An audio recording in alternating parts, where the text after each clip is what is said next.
What's going on, guys? Zach Evnish here. I want to talk to you about 7 mistakes that athletes make or coaches are making that hold athletes back. And where this came from was a conversation I had with probably one of the best wrestling coaches in the country. Got a big facility. He trains athletes, whether they're at the youth level, high school, college level, international level, Olympic level. And so they've got this huge setup, and I'm looking at the coaches, kind of the training that they're doing with the kids, and it brought me to a couple points that I wrote down, boom, right here.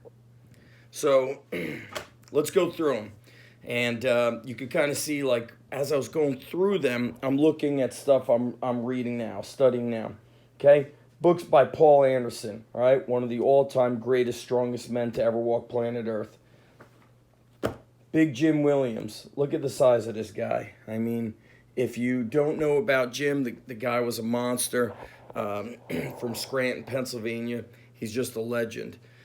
I've got over here an old Iron Man book from the 60s. So a lot of bodybuilding, weightlifting, and powerlifting in there. And then on the desk, we've got the original Westside Barbell articles. That was gifted to me from my buddy Jim Wendler. This is the original Bill Peanuts West. See him using those Zuber plates, doing rack pulls. And so a lot of these books, they're a blend of powerlifting, power bodybuilding, and then, of course, we have some of the science, which I'm going to bring you to over here. We've got books like this one. Great book. Okay, Special Strength Training by Verkhoshansky. Excellent book here. But when it comes down to it, guys, it's like we need to train athletes in a tough manner. We need to incorporate modified gymnastics work, sprint training to build athletes and build athleticism. Athletes need to become great at their sports. So I'm just going to read these 7 mistakes here, okay? Number 1, what's big mistake number 1? And in no particular order, coaches are getting too fancy. They're too busy shouting out about your core. They're too busy trying to replicate movements. So they're going to not just lift a sandbag, but the sandbag has to be connected to a band or a cable. And then the athlete has to be standing on an unstable surface, moving and replicating a wrestling or any kind of motion. It's ridiculous, guys. What we need to do with athletes is get their bodies and minds stronger, more explosive, tougher, faster. I'm not going to throw out fancy words. It makes me crazy. That's number 1. Number 2, too much rest, too much sitting around. Now, at the collegiate level, you're going to have football players squatting 500, 600, 700 pounds. That's going to take a lot of rest. But you know what? After they squat, I want them to do a jump. I want them to do a short sprint because we want athletes, not just somebody who could lift big, but somebody who can move, who's explosive, and somebody who can create repeated bouts of that strength and power. So if we're going to squat heavy singles, doubles, triples, heavy fives, I want to incorporate a jump or a med ball throw, something that is a contrast to the heavy lifting, so we're not just building strong and useless. What I utilize is a lot of supersets. So you might, when I'm creating a program, it has to be able to flow, by the way. So if I'm doing these fancy, crazy exercises that these coaches are demonstrating on one person, the problem is I'm training groups of 10, 15. Pre-COVID, there were times where I'd have 45 to 75 high school athletes in a weight room. So if we were squatting that day, you would squat, you'd be the spotter, then you're squatting, then you're jumping, then you're going to do maybe a bodyweight exercise extra, push-up, pull-up, and then you get some rest. Maybe you sneak in a set of pull-aparts or abs every other set. But the downtime makes them crazy. They lose focus, they start screwing around, and you know what? A fast-paced approach that's carefully and intelligently implemented builds their conditioning. It builds their grit versus sitting around 5-6 minutes after doing an exercise. I saw a couple of kids benching at the high school weight room, and all they did was bench. That's all they did. That's not a strength training program. That's not an athletic, development program, period, end of story.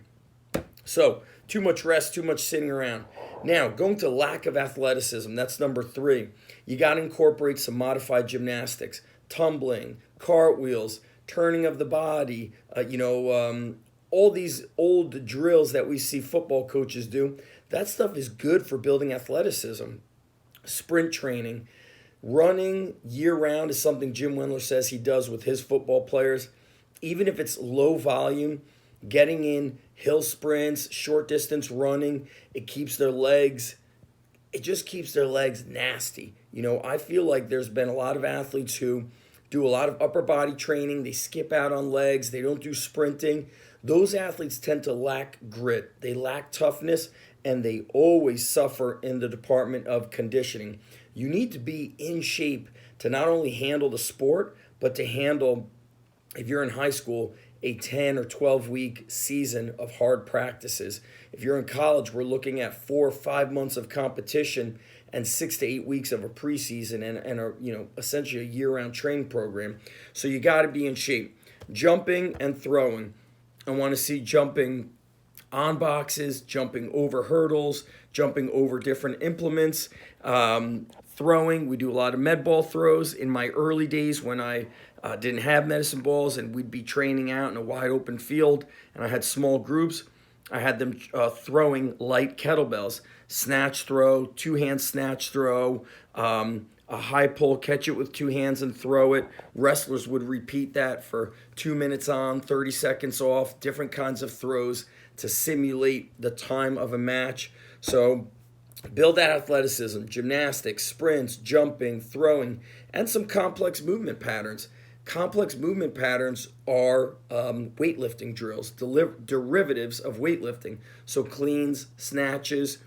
It's not the easiest for them to learn, and so it also teaches you who's coachable. Somebody who's going to struggle on a clean for their first few sessions, if they're constantly complaining, I can't do this, I can't do that, that's a red flag. They're going to struggle in sport practice when they can't do something that the coach teaches them. Number 4, lack of size.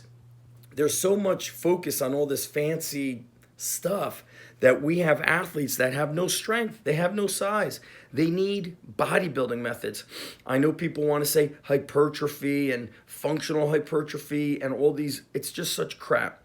Athletes need to get stronger and put on size. Period. End of story. Unless you're fighting, to be in a certain weight class, like a track athlete, you don't want to gain body weight but not actually improve strength and power ratio. If you're a wrestler, if you're putting on size but you want to stay in a certain weight class, you're going to need to do a low volume approach with strength and power and not adding size. But if I look at the majority of athletes, even from being at the college sector, they're weak. And that means you need to implement some basic old school bodybuilding methods. 5 sets of 5, 4 sets of 6. When you do your supplemental work, the accessory work, you want to do supersets of 2, 3, maybe 4 sets of 8, 10, 12, 15 reps. So we might do something like pull-ups and dips for 5 sets of sub-max reps. It might be incline bench with dumbbell row with dumbbell shrugs for 3 sets of 10.